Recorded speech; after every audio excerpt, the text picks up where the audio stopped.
Welcome, fight fans. On today's MMA Roundup, we have Dana White announces the full UFC Abu Dhabi card for July 26th. UFC President Dana White here to talk to you about one of the most badass fight nights of the year, happening live and free on ABC, the network, July 26th from Etihad Arena in Abu Dhabi. Here we go. In the main event, we have number 5 ranked Robert Whittaker taking on Reinier de Ridder. Whittaker, a former UFC middleweight champion, you all know he's been in some of the best fights in middleweight history and now intends on being the first guy to beat de Ridder in the UFC. De Ridder is a former middleweight and light heavyweight world champion and has finished everyone he has fought in the UFC. He's coming off a win over the top prospect in the sport, Bo Nickel. If de Ridder can beat Whittaker, it's very likely he'll be fighting for the number 1 contender bout next. I am pumped for this fight because these guys are both killers and they always come out and deliver. In the co-main event, we have another 5-round fight between number 4 ranked Movsar Evloev taking on the guy most people consider to be the top free agent in the world, Aaron Pico. Evloev is undefeated at 19-0 and one of the most intimidating guys at featherweight. Aaron Pico is a ridiculously violent striker and a very high-level grappler.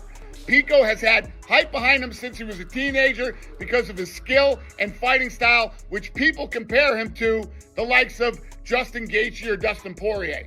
If Movsar can get the victory, he will likely be the next contender for the title against Alexander Volkanovski. Expect this fight to be an absolute war. Just added, former UFC champion and number 3 ranked bantamweight in the world, Petr Yan, will be taking on the very explosive Marcus McGee, who earned this fight by going 4-0 in the UFC with 3 finishes and 3 post-fight bonuses. Also, Bryce Mitchell is making a big move down to the bantamweight division and will debut against the always dangerous Saeed Nurmagomedov, the cousin of Khabib. Shara Bullet is back and will fight Marc-Andre Barriault, which should be an incredible matchup. And top-ranked light heavyweight Nikita Krylov puts his 93% finish rate against the 100% finish rate of the absolutely terrifying Bogdan Guskov. Ladies and gentlemen, live and free on ABC, the network, July 26th from Etihad Arena in Abu Dhabi. Charles Oliveira says beating Ilia Topuria is meant to be and fires back at doubters of his ground game. Do you feel like he's given you that same respect in the lead up to this fight? No, definitely not. He didn't treat with the same respect. Man, I don't know. They've been saying a lot, but the fact of the matter is we're going to find out on June 28th. Everyone knows who the real champion is. You talk a lot about legacy. You mentioned it multiple times. What is the best way to win this fight for your legacy? Is it to knock out Illia? Is it to submit him? Is it to dominate him for 5 rounds? What is going to be the best result for Charles Oliveira's legacy? I just want to win. You know, that it's meant to be. It's already. Charles Oliveira also fired back at Topuria's pillow comments. Ele fez post pedindo para você não esquecer de levar o travesseiro para a luta. O que ele não pode esquecer de levar? Cara, você sabe disso, não adianta o que eles vão falar. Para mim não faz diferença, irmão. Eu acho que só Deus sabe das coisas para acontecer, né? Dia 28 agora de junho, né? A gente vai se enfrentar. Eu acho que eu sou um problema tanto para ele ou para qualquer um que vai lutar. Eu sou um cara que tem o poder de fogo nas mãos, um cara que tem um jiu-jitsu absurdo. O que o Topuria tá falando ou qualquer outro cara tá falando, pra mim não faz diferença de nada. Você já viu essa novela várias vezes, de muitos deles que falaram um monte de coisas e vocês sabem o que aconteceu no final, foi o braço que foi levantado, então não faz diferença. Jamahal Hill shuts down reporter when asked if recent losses will affect him. He said Alex and Prochazka's losses. Will it affect this fight? Will my loss to Alex and Yuri affect this fight? How would it do that? Siz belki Azərbaycanca deyərsiniz ki, yəni Alex və Prochazkas məğlubiyyəti, yəni növbəti döyüşə necə təsir eləyəcək? Alex'in bir də təkrar, Alex'in Prochazka məğlubiyyəti. Yox, Hill'in Alex və Prochazkas məğlubiyyəti, yəni necə təsir eləyəcək bu döyüşə? Son döyüşünə. Yəni son 2 döyüşündə məğlub olub, yəni onu demək istəyirəm. You lost in last 2 fights. How it's affect to you in upcoming fights? Yəni bu döyüşə necə təsir eləyəcək? Is it any effect? Every fight is different. It's a new fight, so that's a weird question. That's like kind of like just like a dorky like online fan question. So like I don't really get how that would affect how I'm fighting a completely different fighter. You know what I mean? So I'm focused on what's happening on Saturday and on the task at hand for that. Yəni ki, o döyüşlərin bu döyüşə heç bir aidiyyəti yoxdur. Çünki hər bir döyüş bu fərqli bir döyüşdür və heç bir aidiyyəti yox. Yəni ki, mən düşünmürəm bu haqda. Dustin Poirier to walk out with Lil Wayne at UFC 318.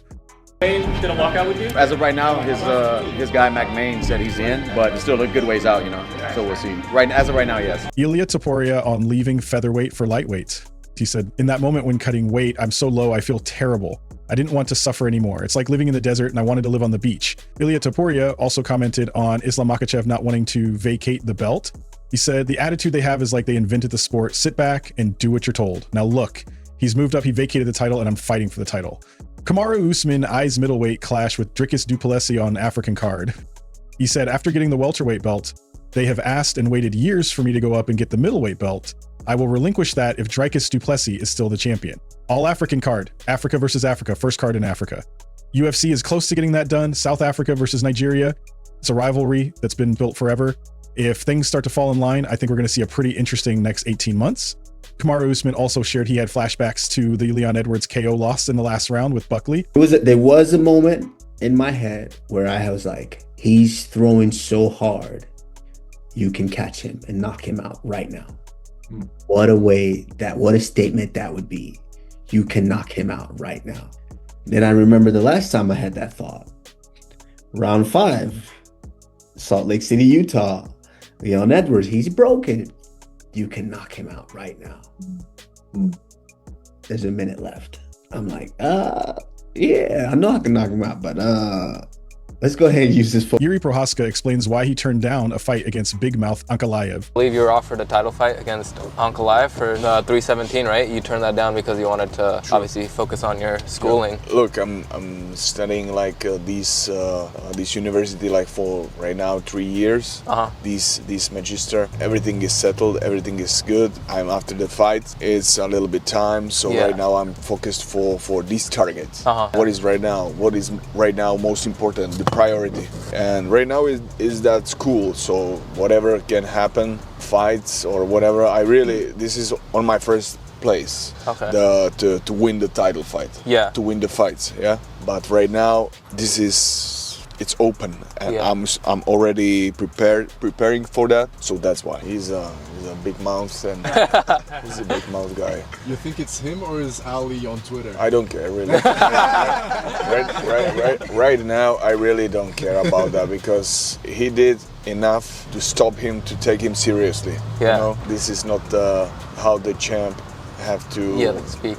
The speak, he will put himself down by himself, just by this nonsense talking. What does that timeline look like for your next fight? August. Okay, that's not that's August, October, something like that. Because I believe he keeps saying Pereira isn't going to fight him. So my manager is trying to still keep negotiate this fight with the Ankalaev. Let's see if Pereira will fight with him, or I will fight him or somebody else. I'm focused for the Ankalaev after that. Julianna Peña says that she was plagued with injuries going into the Kayla Harrison fight. She said, "I was plagued with several injuries leading up to that fight. It was not a good camp because I knew I was going into the fight with a severe handicap." Khalil Rountree sets his sights on the title and says the Alex fight gave him the answers he needed. My thoughts really, my honest thoughts on the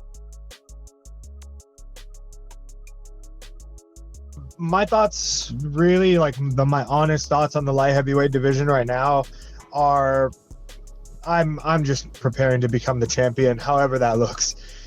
So I plan to win against Jamahal, and I want to fight for a title again. I really think that I'm ready to become the champion. I'm ready for it. You know, that fight against Alex was the thing that kind of helped me answer that question for myself. And now that I've been through that and been through that type of war, I know that I can do even more. I know I can do better. And so I'm ready for it again. I don't know who it's going to be. I don't know how it's going to look, but I'm going to continue to do the same amount of work until my time comes again.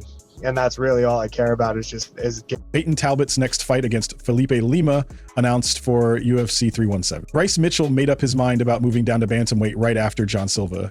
James Lynch here for Home of Fight. Always great catching up with my next guest, Thug Nasty Bryce Mitchell. He's moving down to bantamweight. We're excited for this fight, UFC Abu Dhabi, July 26th. Bryce, how you been, man? How's everything? I've been great. Just training, working the farm a bunch, and of course spending time with my family and enjoying everything. I wouldn't expect anything less. I know you keep life simple. That's great. Tell me about this decision, dropping down to bantamweight. I think it took a lot of fans by surprise. Is this something you've been thinking about for a while? No, I pretty much made up my mind right after this last fight. The guy was so much bigger than me, and I really felt it in the second round. I mean, in the first round, he obviously I could tell he was bigger and stronger in the first round, but it was really the second round where I felt it.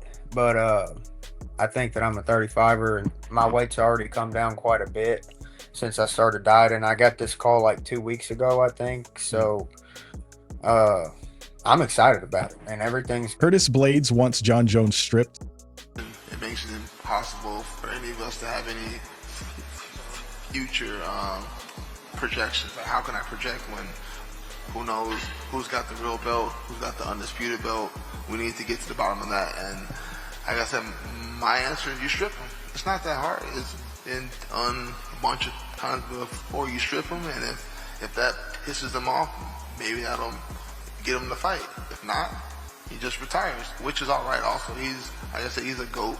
He doesn't have to fight, but if he wants to hold on to that belt, he needs to fight. Matt Brown thinks leaving the UFC hurt Francis Ngannou's brand tremendously. He said, I think leaving the UFC damaged Francis Ngannou's legacy tremendously. Financially, it lines his pockets. He did great. It's prize fighting.